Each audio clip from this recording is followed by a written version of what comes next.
warahmatullahi wabarakatuh. Selamat siang semuanya. Siang, Bu. Oke, bagaimana nih kabar Ananda hari ini? Baik, Bu.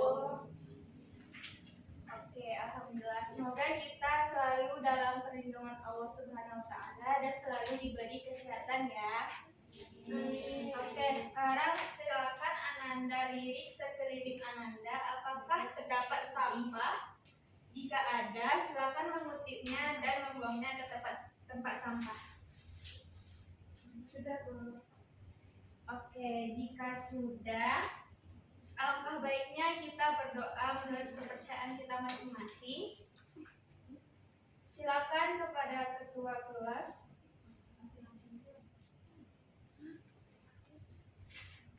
Oke. Diulangi, silakan kepada ketua kelas untuk memimpin doanya. Baik teman-teman, berdoa mulai.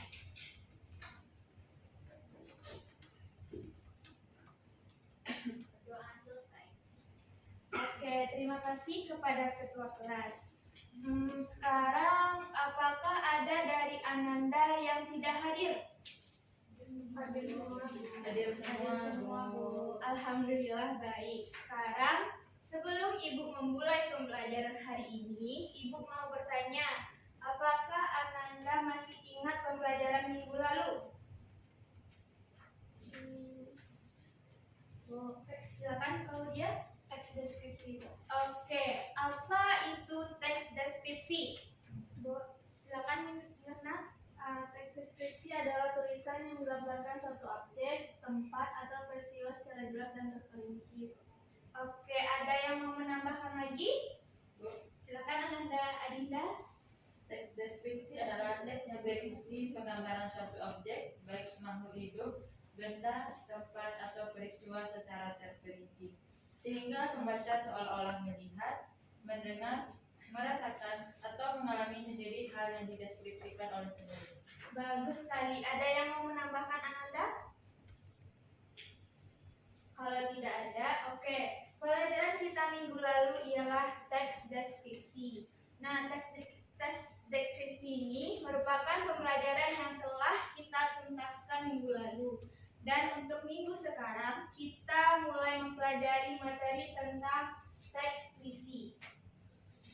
Adapun tujuan pembelajaran yang akan kita capai yaitu yang pertama, peserta didik mampu menjelaskan pengertian dari puisi. Nah, tujuan pembelajaran yang kedua yaitu peserta didik mampu mengidentifikasikan unsur pembentuk puisi, yaitu unsur intrinsiknya. Selanjutnya, langkah-langkah pembelajaran yang akan kita lakukan sekarang yaitu yang pertama, penyampaian materi, yang kedua, diskusi kelompok, dan yang terakhir yaitu pemberian tugas. Oke, sebelum Ibu mulai memasuki materi, Ibu mempunyai sebuah video. Kepada Ananda, silakan menyimak videonya baik-baik ya.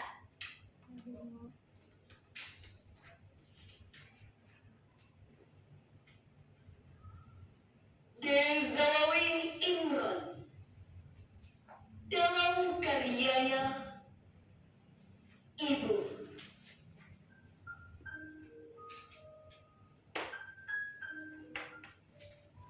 Kalau aku merantau, lalu datang musim kemarau, sumur-sumur kering,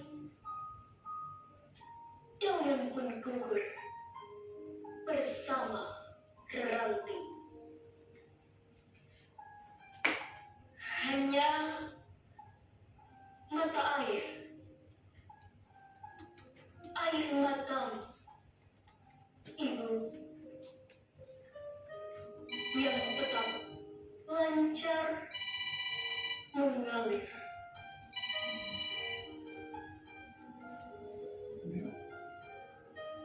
Bila aku merantau, sedang kopior susu dan ronta kenakalanku.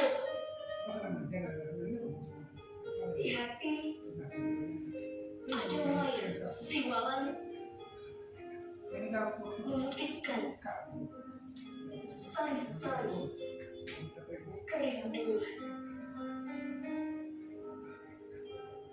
Lantaran hutangku padamu tak kuasa kubayar.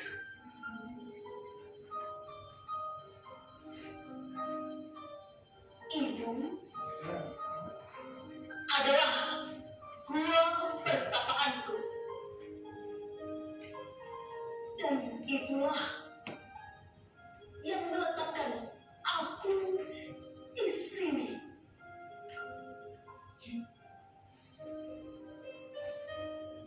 Saat bunga kembang menyerbang bau sayang, ibu menunjuk ke langit, kemudian ke bumi.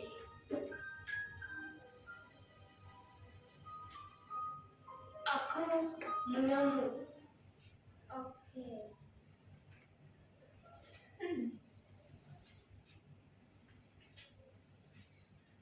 Oke. Dari video yang Ananda lihat tadi, kira-kira orang dalam video tersebut lagi ngapain? Bu, oke, silakan Claudia. Sedang berpuisi, Bu. Ada yang mau jawab lagi? Yuk, silakan Kani. Tidak ada menggambarkan seseorang sedang berpuisi dalam dunia wadah yang mendalam. Ada yang lain? Kalau tidak ada, ya benar. Orang dalam video tersebut sedang berpuisi. Nah, sekarang Ibu mau bertanya, apa itu puisi? Ada yang bisa menjawab? Ya, silakan Adinda. Puisi adalah sebuah bentuk seni sastra yang menggunakan bahasa dan kata-kata secara kreatif untuk menyampaikan perasaan, gagasan, atau pengalaman melalui ritme, suara, makna, dan cipta. Tepat sekali.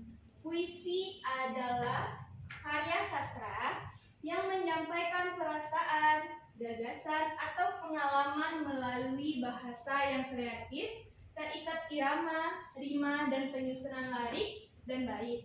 Puisi ini menggunakan berbagai elemen seperti metafora dan perbandingan untuk menciptakan keindahan dan kedalaman makna.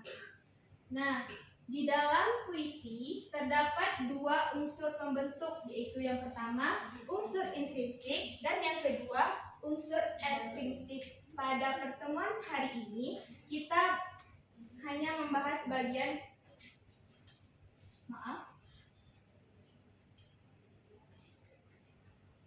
Pada pertemuan hari ini kita mempelajari bagian unsur intrinsiknya terlebih dahulu. Nah, di bagian unsur intrinsik ini terdapat lagi dua struktur pembentuknya, yaitu yang pertama struktur fisik dan yang kedua struktur batin.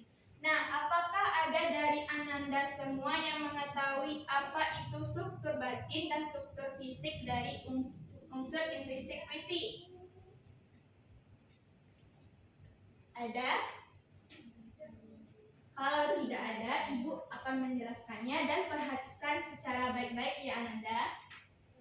Nah, yang pertama, struktur fisik. Struktur fisik ini adalah unsur pembangun puisi yang bersifat nampak penyusunan kata-katanya yang terdiri dari tipografi, yaitu perwajahan puisi yang membentuk tatanan penulisan puisi seperti halaman yang tidak dipenuhi kata-kata, serta rata kanan kiri dan bentuk tulisan yang kadang teratur, kadang zigzag, dan kadang kalimat yang tidak selalu diawali dengan huruf kapital dan diakhiri dengan titik.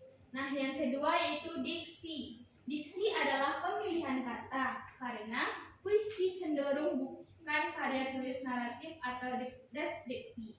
Nah, selanjutnya yang ketiga yaitu imaji. Imaji adalah gambaran, kesan, atau apa yang ada di dalam pikiran kita ketika kita membayangkan atau mengingat sesuatu. Yang keempat itu kata konkret. Kata konkret merupakan objek yang diserap oleh panca indera. Yang kelima yaitu bahasa figuratif. Bahasa ini sama dengan majas, yaitu kata-kata yang bersifat konotatif untuk menimbulkan efek-efek tertentu. Yang keenam adalah rima dan irama. Ini dalam puisi akan membentuk keselarasan bunyi yang harmonis dan pandu untuk membangun satu kesatuan makna yang utuh.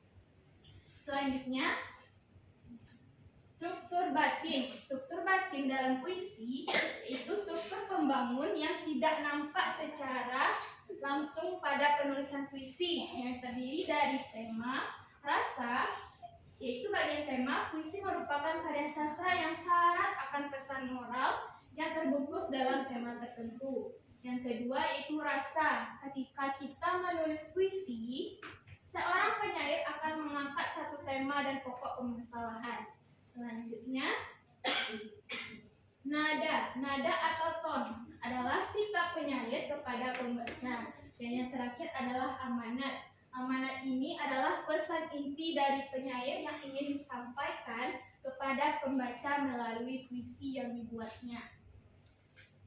Kepada Ananda semua, apakah Ananda sudah paham terhadap materi unsur intrinsik yang telah Ibu sampaikan ini? Kelihatannya Ananda sudah mulai merasa jenuh. Oke, kita ice breaking dulu sebentar. Silakan semuanya berdiri.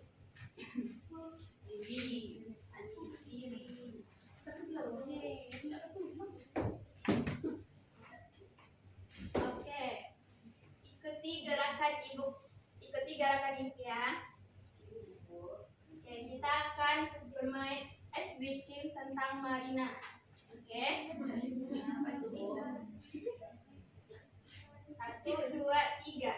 Marina menari di atas menara, di atas menara Marina merana. Apakah sudah bisa Nanda? Sudah? Oke, kita praktekkan lagi. 1, 2, 3. Marina menari di atas menara, di atas menara Marina merana. Oke, kita lakukan secara cepat ya Nanda. 1, 2, 3. Marina menari di atas menara, di atas menara Marina merana. Oke. Apa ulang sekali lagi? Sekali lagi. Oke, lebih semangat ya, tapi lebih cepat. Oke, 1, 2, 3. Marina menari di atas menara, di atas menara Marina merana. Oke, silakan duduk kembali Ananda.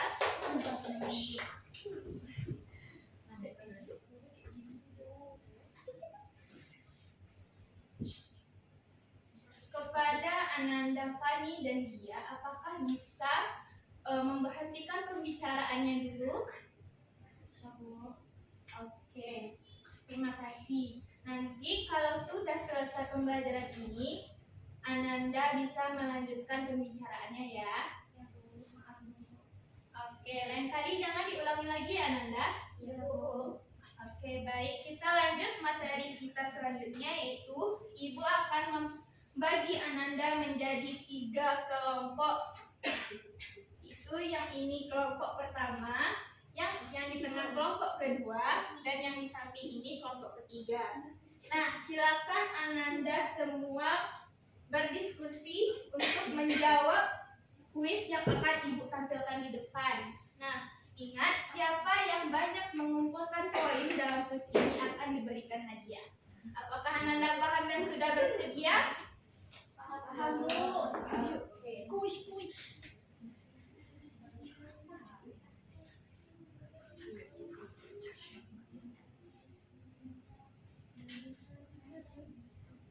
Oke. Di layar di depan, Ibu menampilkan 3 pertanyaan yang berisi tentang unsur materi yang kita pelajari tadi. Jadi, siapa yang telah menyimak dari awal sampai akhir ini, Ananda bisa menjawab ini. Oke, 1 pertanyaan dinilai 2 poin. Jadi, kalau 3 pertanyaan, berarti Ananda telah mengumpulkan 6 poin. Oke, kita spin pertanyaan Baik, kita akhiri pembelajaran hari ini dengan membaca hamdalah secara bersama-sama. Alhamdulillah.